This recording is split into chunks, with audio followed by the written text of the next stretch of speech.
हाँ चलिए। नमस्कार दोस्तों, आज से जैसा मैंने वादा किया था कि कुंभ की रिपोर्टिंग करूंगा, वैसे तो मैं असिस्टेंट प्रोफेसर हूं और इस क्षेत्र में मेरा कोई अनुभव नहीं है, लेकिन पिछले 2013 के कुंभ से लगातार कुंभ मेले में, माघ मेले में सक्रिय रहता हूं। तो इस बार सोचा मैं कि क्यों ना कुछ अपनी तरफ से जो मुझे अनुभव हुआ है उस दृष्टि से लोगों तक कुंभ को लेकर के अपनी बात पहुंचाई जाए।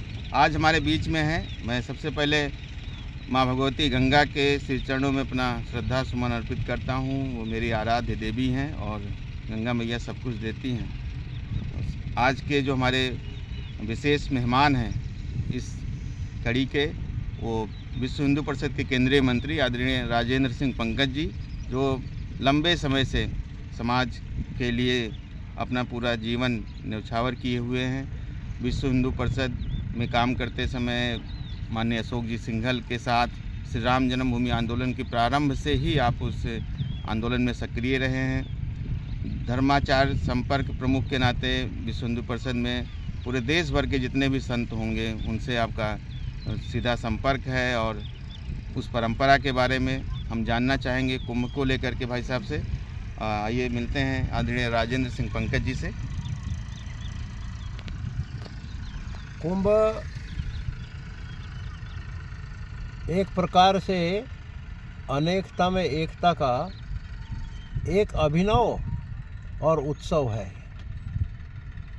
भारतवर्ष में जितनी भी उपासना पद्धतियां हैं और जिनका जन्म इस भारत भूमि में हुआ है, उन सब उपासना पद्धतियों के और सभी संत, उस उपासना पद्धतियों से जुड़े हुए सभी सदग्रस्त और बाकी के सभी लोग इस अम्ब्रेला के नीचे इकट्ठे होते हैं। ये एकत्व का, ये भारत के सांस्कृतिक स्वरूप का और भारत की जो मूलभूत एकात्मता है, उस एकात्मता का दिग्दर्शन कराने का एक अभिनव उत्सव ये महाकुंभ है।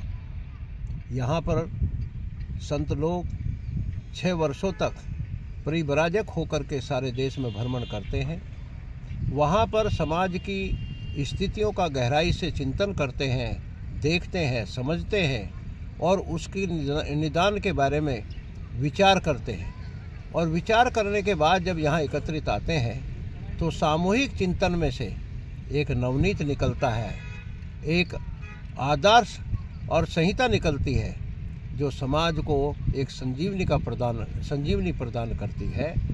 उस संजीवनी के रूप में से वो नवनीत जो निकल करके यहाँ करता है, यही समुद्र मंथन में से जैसे अमृत निकला था, ऐसे ही कुंभ के चिंतन में से भी ये नवनीत भारत की सांस्कृतिक संजीवनी का एक अमृत निकलता है, जिसको सब लोग गंगा में, माँ सरस्वती और यमुना जी के संगम में और डुबकी लगा करके और उसमें सराबोर हो करके और वापस अपने सांसारिक जीवन में और लग जाते हैं।